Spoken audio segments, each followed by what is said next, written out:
राम बोला कि जो दिनचर्या, जो उनका स्वभाव, जो उनके क्रियाकलाप, जो उनकी करनी है, जो प्रभु नाम उनके स्मरण का भाव है, इस सब को देखकर उनके गुरुदेव उनसे परम प्रसन्न है।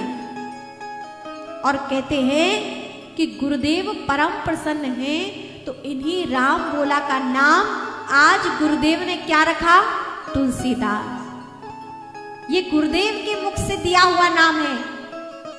बचपन में जन्म लेते राम बोला तो राम बोला कहा करते थे लोग, क्योंकि पिता ने कोई नाम नहीं रखा था, मुख भी नहीं देखा था, और माँ चल बसी थी, मृत्यु हो गई थी। चुनिया माता जिन्होंने पालन किया वो भी राम बोला कहा करती थी।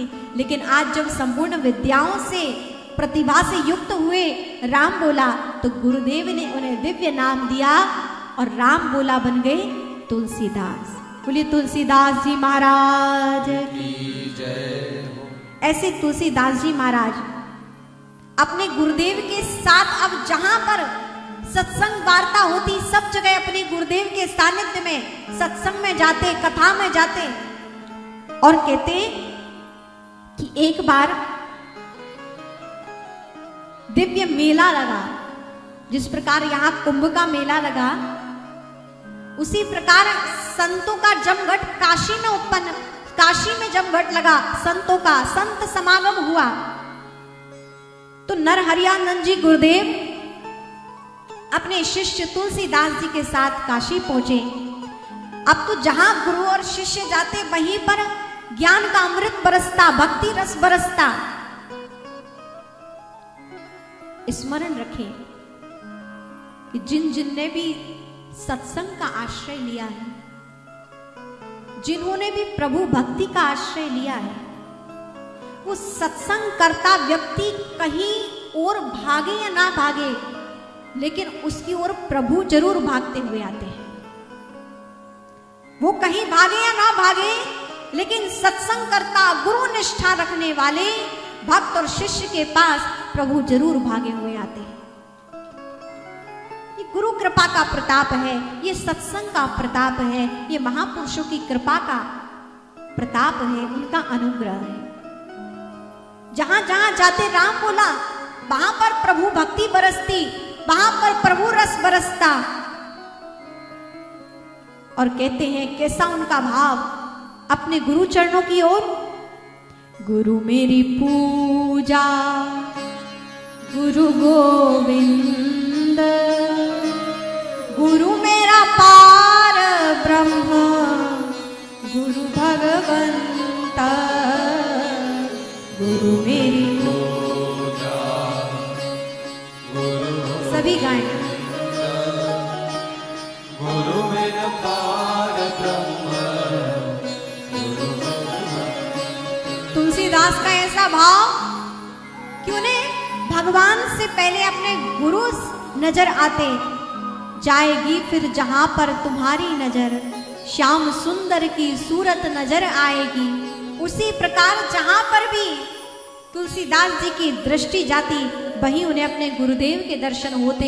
यही निष्ठा भाव, गुरु मेरी पूजा, गुरु गोविंद, गुरु मेरा पार ब्रह्म, गुरु भगवंत, गुरु मेरी पूजा, गुरु गोविंद, गुरु मेरा पार ब्रह्म, गुरु भगवंत।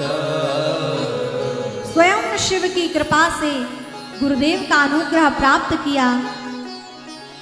नरहरियानंद जी के साथ शिष्य तुलसीदास काशी पहुंचे और वहां पर महापुरुषों का संत समागम हुआ। जैसे यहाँ पर आप तीर्थ भूमि पर पधारे हैं, संपूर्ण विश्व के महापुरुष आज इस प्रयाग क्षेत्र में पधारे हैं, दिव्य दिव्य महापुरुषों के दर्शन हो रहे हैं। उसी प्रकार नरहरियानंद जी के सहित गए हुए तुलसीदास जी को काशी में महापुरुषों के दर्शन हुए और नरहरियानंद जी को एक परम विभूति संत के दर्शन हुए, जिनका नाम था शेष सनातन जी। क्या नाम था?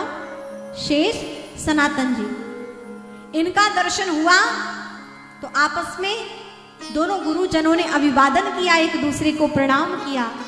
परम विद्वान मनीषी महापुरुष एक दूसरे को प्रणाम करते हैं।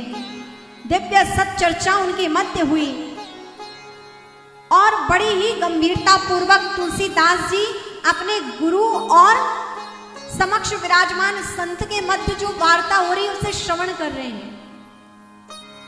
अब इतने छोटी आयु में और इतनी गंभीरता पूर्वक और इतनी बृहद गूढ़ रहस्यपूर्ण चर्चा को जब श्रवण कर रहे हैं तो यहां पर से सनातन जी ने जो ही इतने दिव्य बालक को देखा तो उस बालक को पास बुलाकर पूछा, बेटा जो तुम्हारे गुरुदेव और हम भगवान की चर्चा करते हैं, भगवान के गूढ़ रहस्यों के विषय पर संवाद करते हैं, उसमें से तुम्हें कुछ समझ में आता है कि नहीं आता है? गुरुदेव ने राम बोला का तुलसीदास जी का मुख देखा और कहा, पुत्र वत्स बताओ, महापुरुष तुमसे क्या पूछ रहे हैं, कुछ समझ में आता है? तुरंत गुरुदेव के चरणों में प्रणाम किया और कहते हैं, जो गूढ़ संवाद दोनों संतों के मध्य हुए थे, अक्षरशः सब कुछ तुलसीदास जी ने उन्हें श्रवण कराया, सुना दिया। ऐसी दिव्य प्रतिभा को देखकर से सनातन जी परम प्रसन्न हुए और नरहरि आनंद जी से कहा कि प्रणाम है आप संत को कि ऐसा आपका बालक, ये शिष्य ऐसा दिव्य शिष्य है। खूब प्रशंसा की और तुलसीदास जी को उन महापुरुष ने भी हृदय से लगा लिया। ये गुरु की कृपा है कि महापुरुष के हृदय से लगने का सौभाग्य उन्हें प्राप्त हुआ।